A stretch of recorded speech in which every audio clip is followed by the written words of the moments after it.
Snow lashes across the shattered tree line. Men crouch in frozen foxholes, rifles pressed to their chests, breath turning to ice before it leaves their lips. The forest is quiet, but it's the kind of quiet that feels wrong, the kind that presses on your ribs. German artillery has been pounding this ridge for hours, and everyone knows the next barrage is only minutes away. Here's the question that cuts through the cold. You're surrounded, starving, freezing. What choice do you make? A flare streaks overhead. Figures move in the woods. The siege of Bastogne has begun. The road to Bastogne doesn't begin in a forest. It begins with a miscalculation. By December 1944, Allied commanders believed the German army was collapsing. Intelligence reports pointed to exhaustion, fuel shortages, and units held together more by fear than discipline. The front line stretched thin from the North Sea to the Swiss border, manned by soldiers who expected the war to be over soon, maybe weeks. But in the forests of the Ardennes, Hitler had been quietly assembling something no one expected. A concentrated strike force meant to punch a hole straight through the Allied front and seize the port of Antwerp. If it worked, it would split American and British armies in two, derail the Allied advance, and force a political crisis. The Allies had been caught off guard before, but they had never faced the scale of what was about to hit them. The attack fell hardest against inexperienced American units holding what was considered a quiet sector. At dawn on December 16th, German artillery roared across a 40-mile front. Panzer divisions surged forward through fog and forest, overwhelming outposts, cutting roads, and swallowing entire regiments. Within hours, chaos rippled through the American lines. Command posts lost contact. Maps no longer matched reality. Reports came in of tanks appearing miles behind friendly positions. Nothing was stable. Bastogne, a small Belgian town surrounded by rolling fields and dense woods, suddenly became the hinge of the entire front. 6 major roads ran through it. Lose Bastogne and the Germans could move armor freely toward the Meuse River. Hold it, and the offensive would choke on its own. Momentum. Eisenhower needed someone to block that road. Network fast. The 101st Airborne Division, already worn out from months of combat, had been resting near Rams. They weren't supposed to be fighting again so soon, but trucks began lining up before dawn. Paratroopers were shaken awake and told to pack what they could. Many didn't have winter gear. Some grabbed only ammunition and a blanket. Within hours, they were rolling toward a front no one fully understood. On the way, the convoy kept halting. Refugees streamed past in the opposite direction. Farmers, children, old men pushing carts piled with blankets and the last food they owned. They carried stories: German tanks in the woods, American units overrun, villages burning. The 101st kept moving. When they reached Bastogne on December 18th, they found a town already buckling under pressure. Military police were trying to organize stragglers from shattered units. Wounded soldiers lay on floors inside churches and cafes. Officers shouted orders that vanished into the roar of artillery. The paratroopers spread out and dug in. Foxholes hacked into frozen ground. Roadblocks built from carts, rubble, even dead horses. Machine gun nests positioned to cover every approach. Bastogne wasn't a fortress, but it could be turned into one. Then came the worst news of all. The German advance was closing around them from every direction. By December 20th, the 101st Airborne and several armored and artillery units were completely surrounded. No roads in, no roads out. What made it worse was the sky. Low clouds and blizzards grounded Allied aircraft. No supply drops, no air support, no medical evacuation. The defenders were on their own. Inside the circle, food was rationed to a few mouthfuls a day. Ammunition ran low. Field hospitals overflowed and morphine froze in its vials. Some soldiers wrapped their feet in burlap to keep their toes from turning black. Fires were banned. Smoke meant death. Every hour, artillery fell somewhere. And yet the German timetable started to falter. The roads were clogged. Fuel trucks were running empty. Tank crews were sleeping in their vehicles. Every minute Bastogne held forced the German offensive to slow. The decisions made at Bastogne only make sense when you understand what command believed was coming next. Heavy armor, moving fast, trying to punch through the fog and winter. For now, the men on the ground didn't know any of that. They only knew the circle was tightening, and the Germans were preparing to crush the town. The cold was the first enemy. It crept into gloves, stiffened trigger fingers, and turned every breath into a small punishment. Paratroopers had fought in heat, mud, and rain before, but this was different. Temperatures dropped so low that rifles needed to be checked constantly, bolts cleaned and greased to keep them from freezing shut. Sleep came in short, uneven bursts. A man would doze for 10 minutes, then jerk awake because his legs had gone numb, or because artillery rolled across the tree line again. Letters in pockets froze. Coffee turned to ice the moment it left the pot. Some soldiers stuffed newspapers inside their jackets for insulation. Others wrapped their feet in parachute silk. What held them together wasn't comfort or confidence. It was stubbornness. A sense that if they could endure just one more hour, one more bombardment, the line would hold. There was no room for drama, no shouting matches, no grand declarations. Most conversations were simple. Got a cigarette? Any word on chow? You hear anything on the radio? Survival boiled down to routine. Dig, watch, wait. Brace for the next barrage. And then there were the wounded. Aid stations were set up in basements and cellars because wooden structures above ground were death traps. Medics worked with numb hands and limited supplies. Plasma froze. Bandages stuck to frozen flesh. Surgeons operated by candlelight because fuel for generators had to be saved for emergencies. Yet, against all logic, morale didn't collapse. Men joked darkly about the cold, about the Germans, about the absurdity of holding a crossroads with dwindling ammunition. The jokes weren't funny. They were pressure valves. Every foxhole became its own tiny world. On a map, Bastogne looks like a wheel, and the roads around it form the spokes. The 101st Airborne understood this immediately. To lose even one road was to open a lane for German armor to break through. So the defensive line wasn't built around the town. It stretched outward, forming a thin ring of positions in villages and patches of forest several kilometers away.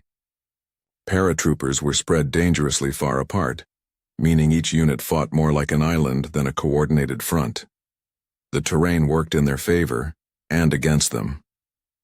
Dense woods hid approaching infantry but also hid American outposts from each other. Fog muffled sound, making it impossible to tell the size of approaching forces. Officers had to assume every movement in the trees was a potential armored assault. This created a strange rhythm.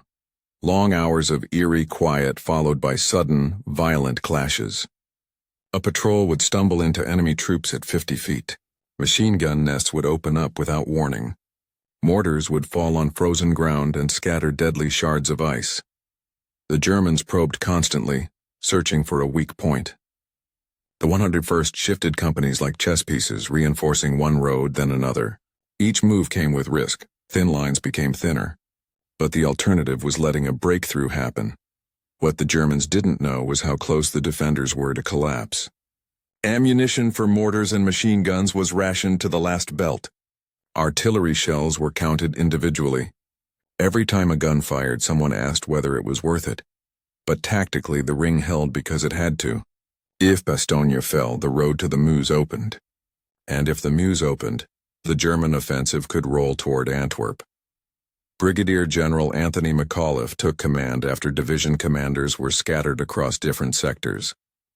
He wasn't expected to lead a major siege, but the situation didn't care about expectations. McAuliffe's leadership style was quiet, steady, almost deceptively calm. He walked through positions, checked on foxholes, listened more than he spoke. His confidence rubbed off on the men. Even when the situation became desperate, he refused to project panic. Inside the command post, a cramped basement beneath a former school, maps were updated with pencils because ink froze. A single stove offered minimal heat. Radios crackled with half-complete reports, sometimes fading out mid-sentence. McAuliffe would lean over the table, trace the ring with his finger, and mutter the same line over and over. We hold this, no matter what. One of his biggest challenges wasn't the enemy. It was the weather. Clear skies meant air support and supply drops. Clouds meant isolation. Every morning, McAuliffe asked the same question. What's the sky doing? Most days the answer was the same: nothing good. Then came December 22nd and the day the Germans sent envoys under a white flag.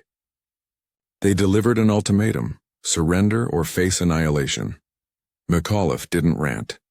He didn't grandstand. He simply said what he felt. Nuts. Most people remember the line as a joke. But the truth is quieter. It was disbelief, frustration, and defiance wrapped into one word. He wasn't trying to be dramatic. He was reminding his men and himself that surrender wasn't an option worth considering. That choice would carry consequences. Within hours, German artillery unleashed its heaviest bombardment yet, but the ring held. For the German side, Bastogne wasn't an optional target. It was a clock ticking inside their offensive plan. The Ardennes assault depended on speed: break through, seize fuel, reach the Meuse, and push to Antwerp before Allied command could react. But every hour spent fighting around Bastogne drained fuel, ammunition, and time. Three things Germany no longer had in abundance. The units pressing the encirclement were a mix of battle-hardened infantry, Volksgrenadiers, and armored elements from the 2nd Panzer Division and Panzer Lehr. Many of the troops were exhausted from weeks of marching. Some were teenagers pulled into uniform only months earlier. Others were veterans who saw this offensive as one last, desperate gamble. Their frustration was simple: Bastogne should have fallen quickly. They had more artillery, more armor, and the high ground in several sectors. They surrounded the town. They cut the roads. They pounded American positions with relentless barrages, and yet, the Americans didn't break. German officers sent up increasingly urgent reports. American pockets still holding. Resistance stiffer than expected. Requesting additional fuel. Fuel was the real choke point. Tanks that were supposed to lead assaults sat idle, while supply trucks struggled through destroyed roads. Some crews siphoned fuel from knocked-out vehicles. Others pushed their tanks downhill to save what little they had. Bastogne wasn't just delaying them. It was starving the offensive of momentum.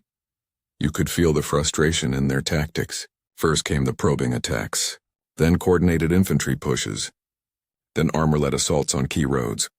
Each attempt chewed up time and manpower the German timetable couldn't afford to lose.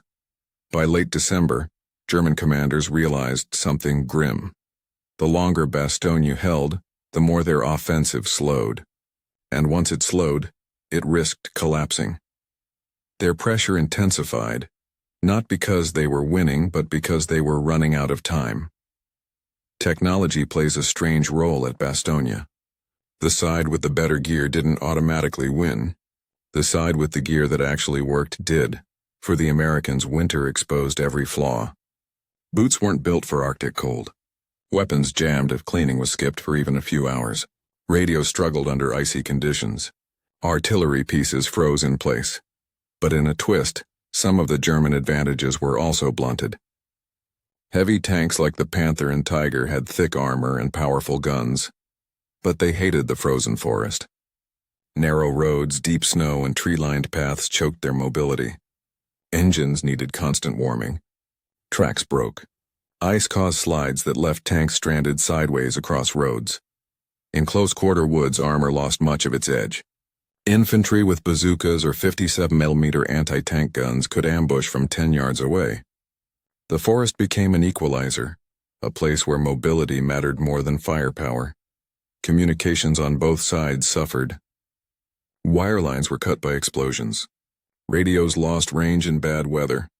Miscommunication led to units stumbling into ambushes or firing on shadows. Then there was the sky, the biggest technological swing of the battle. For days, clouds smothered the entire front. Allied aircraft sat grounded. No supply drops. No strafing runs. No reconnaissance. The 101st Airborne fought with what they had in their pockets. When the weather finally cleared on December 23rd, everything changed. Transport planes roared overhead, dropping crates of ammunition, food, medical supplies, and warm clothing. Some crates fell into German lines. Others shattered on impact.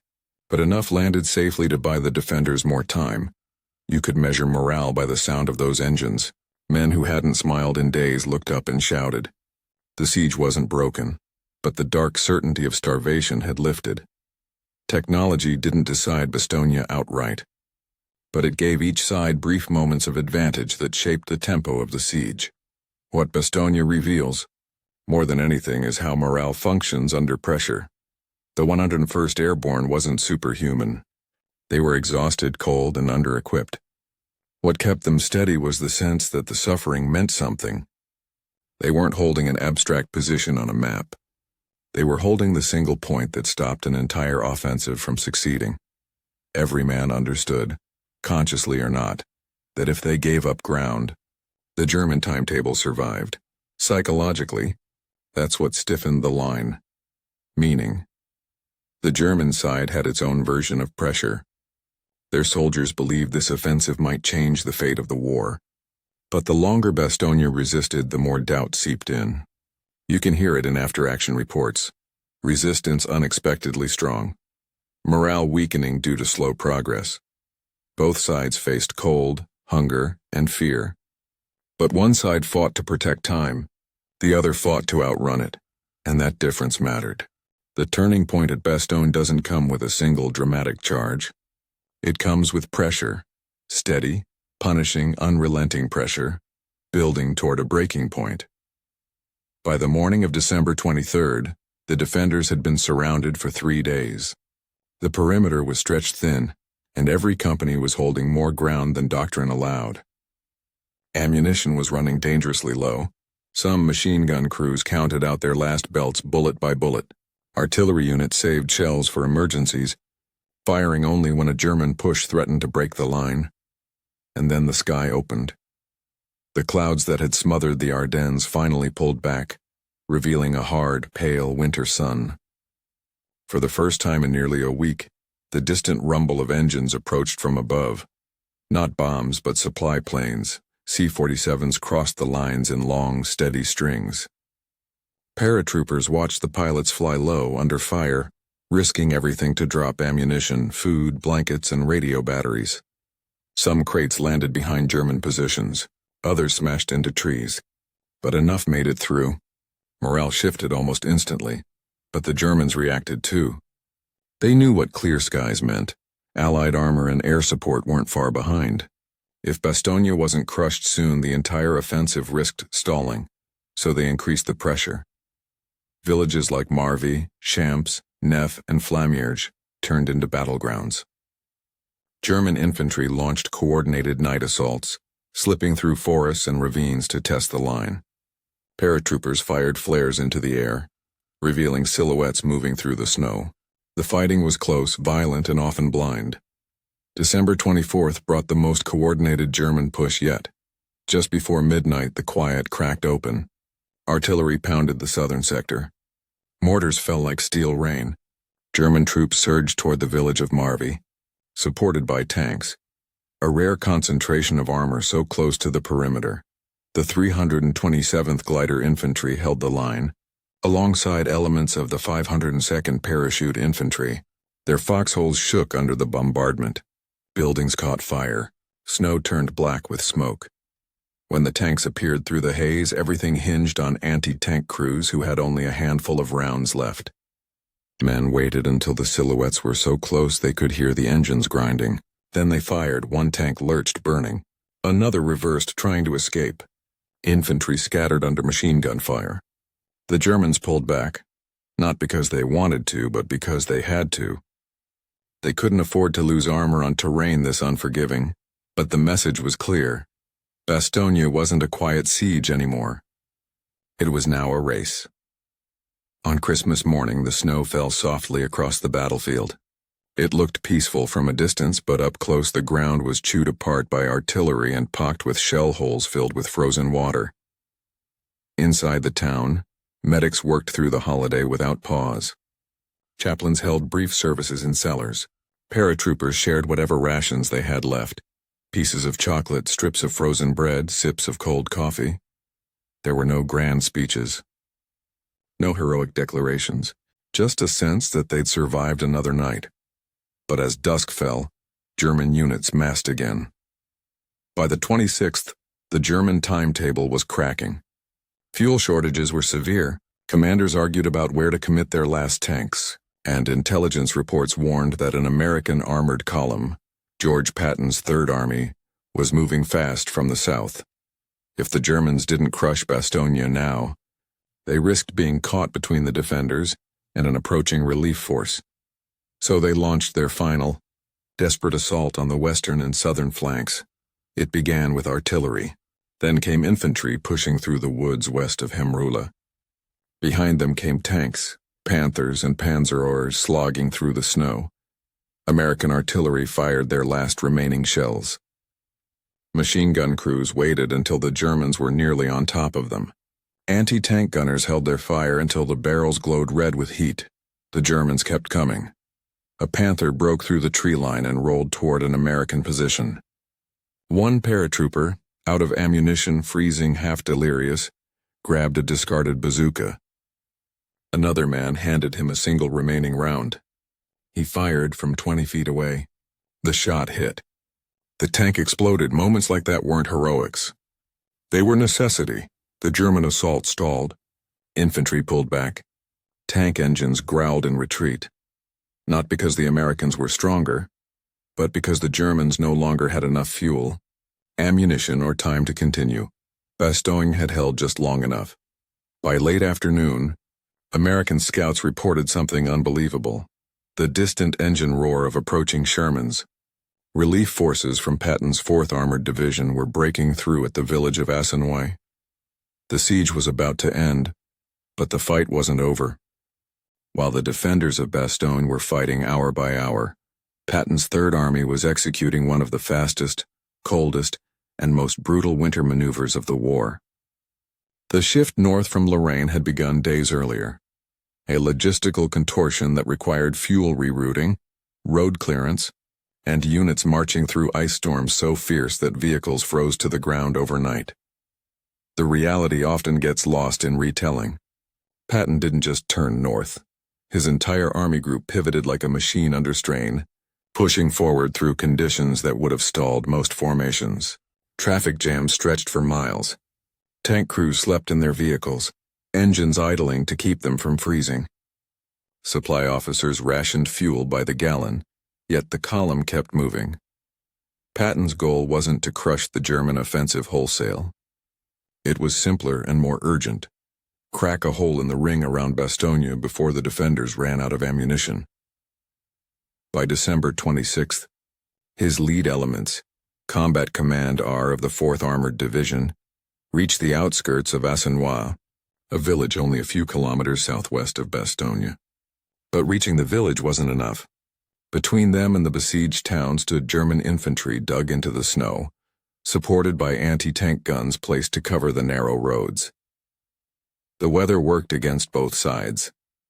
Snowdrifts slowed movement, but they also masked approach routes. Visibility swung wildly. One moment clear enough to see a tree line, the next swallowed by whiteout conditions.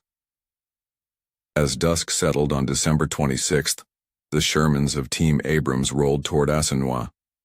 The village looked abandoned, but the moment the tanks entered, German anti-tank guns opened fire. Shells clanged off armor plates. Machine gun bursts tore through the snow. Infantry from the 53rd Armored Infantry Battalion dismounted and fanned out through gardens, alleys, and barns. The fighting was close, almost claustrophobic. You could hear men shouting in German and English across 20 yards. A barn went up in flames. An American half-track burned in the street. The Shermans kept moving, not because they were invulnerable, but because stopping meant becoming a target. Behind them, engineers worked under fire to clear obstacles blocking the road. By 4:50 p.m., the last German defenders in Asenoi were pulled back. The road to Bastogne lay open, but the worst challenge was ahead: a narrow stretch of icy roadway between the village and the perimeter. It's one of those scenes you can picture even without a photograph. Shermans rumbling forward in low gear, snow blowing sideways, trees rising on either side like dark walls, and then, through the fog, the faint outlines of dug-in American positions. At first, neither side recognized the other. Both had spent days fighting off anything that moved. A machine gun on the American side opened fire, sending bursts down the road. The Shermans halted, turrets swinging. A moment of confusion. Then someone shouted the right challenge. Someone else shouted the right password, and then it clicked. Paratroopers climbed out of foxholes waving their arms. Tankers popped out of hatches. For the first time in a week, isolated defenders and rescuing armor met in the open. It wasn't a dramatic Hollywood embrace. It was relief that showed in small ways. A cigarette offered through a hatch, a medic passing news back, a tank crew tossing cans of rations to starving soldiers. A common misconception is that the siege ended the moment the relief column broke through. The truth is quieter and harder. The fighting around Bastogne continued for weeks. The town was no longer isolated, but German forces kept attacking, trying to cut the corridor back open. Artillery still fell. Patrols still clashed in the woods. Men still died in the snow. But the psychological shift was unmistakable. The defenders were no longer out of time. The Germans were. The northern thrust of the German offensive had stalled. Fuel shortages worsened, command disputes intensified, and the 101st Airborne, bloodied, frostbitten, exhausted, had held the key point long enough for the tide to turn. The ring had broken. The siege was over, but the battle and the winter were far from done. When the road to Bastogne finally opened, the men who had held the perimeter didn't cheer. They didn't celebrate. Most were too numb to process what had happened. They had been living moment to moment for a week, counting artillery shells, rationing rifle ammunition, fighting off frostbite, and waiting for the next attack to fall out of the trees. Relief didn't erase any of that. It just meant they could breathe without wondering if the next breath would be their last. Medical teams moved through the lines as soon as the corridor opened. What they found was grim. Frostbite cases were everywhere. Noses blackened from cold exposure, fingers stiff and swollen. Men who hadn't felt their toes in days. Some couldn't walk. Others had been operating on pure adrenaline, only now realizing how damaged their bodies were. Field hospitals filled instantly. Surgeons worked through the night, treating shrapnel wounds, concussions, shattered limbs, and infections that had set in during the siege. Many of the wounded had gone days without proper treatment. Some hadn't eaten more than a few bites of frozen rations. A few had been holding bandages in place with their own belts. Inside Bastogne, the townspeople emerged slowly from cellars and barns. They'd hidden for days under a constant storm of artillery. Food was scarce. Water was a luxury.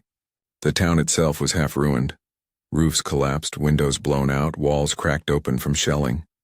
Civilians moved through the streets in silence, stepping around burned-out vehicles and horses frozen stiff where they fell. The Americans shared what they could.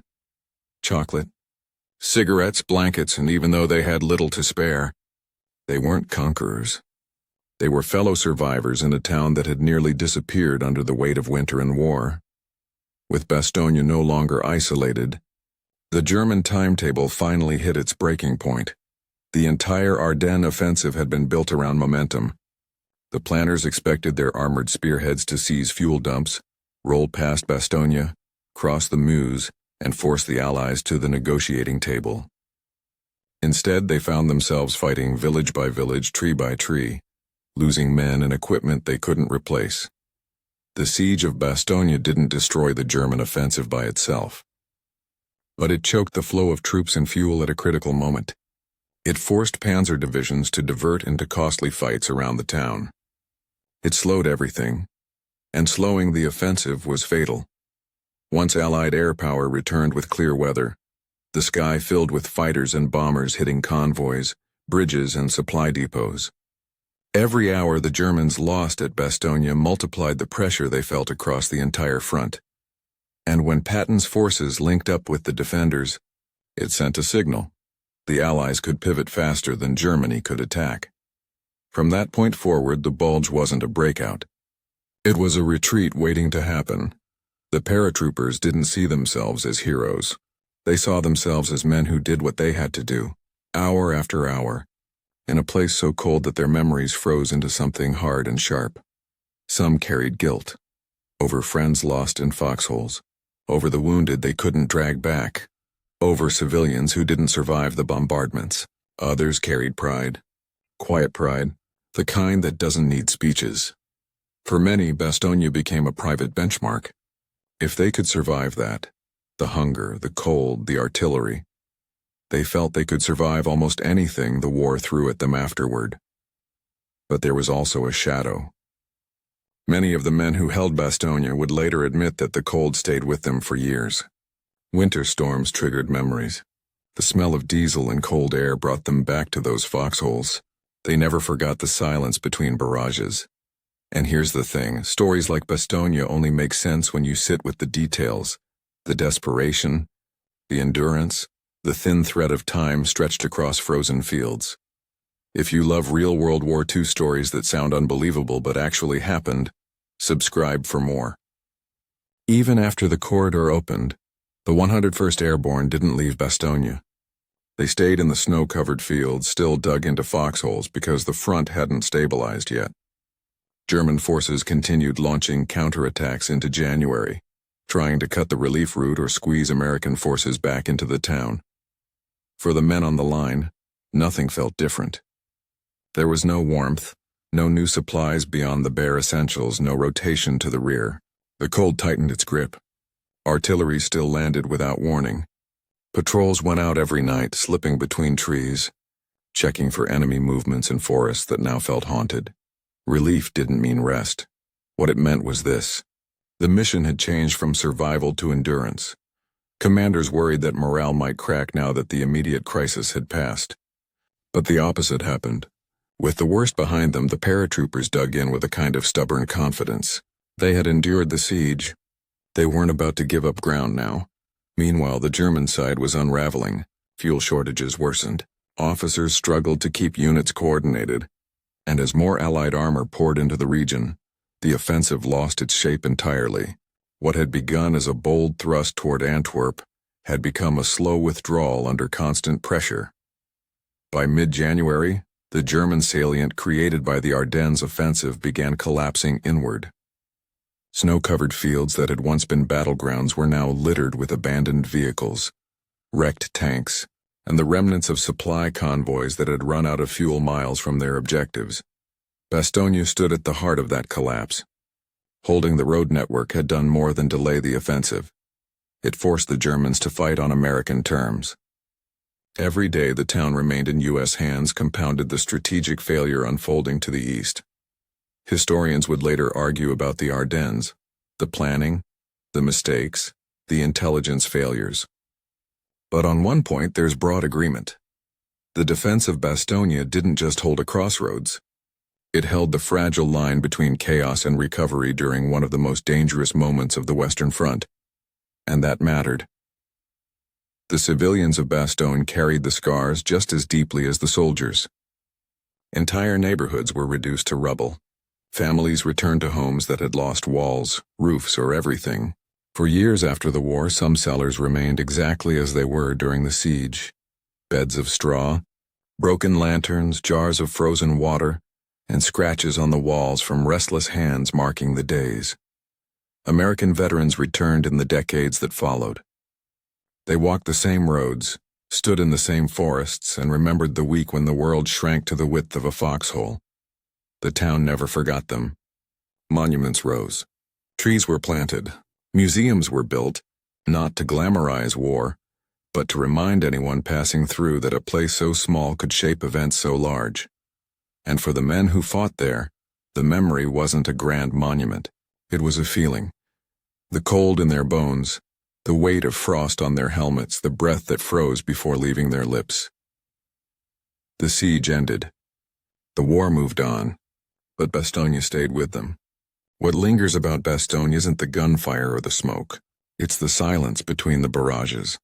The moments when men sat in holes carved out of frozen earth, wondering if what they were doing would matter by morning. The siege reminds you that war isn't shaped only by generals or grand strategies. Sometimes it turns on a handful of exhausted soldiers holding a line no one expected them to hold. A crossroads on a map becomes a test of will. A week of winter becomes a measure of what people can endure when everything around them is collapsing. And here's the quiet truth. Nothing about Bastogne was inevitable. Not the defense, not the relief, not the survival. It happened because ordinary men kept going long after reason said they shouldn't. History usually moves in sweeping arcs, but every now and then, it narrows to a patch of forest, a frozen field, a road choked with snow, and the people standing there decide which way the story will turn. That's what Bastogne was. On Friday, we meet the machines that raced to save these men. It is wars and myths, and these are the war stories they never told in school.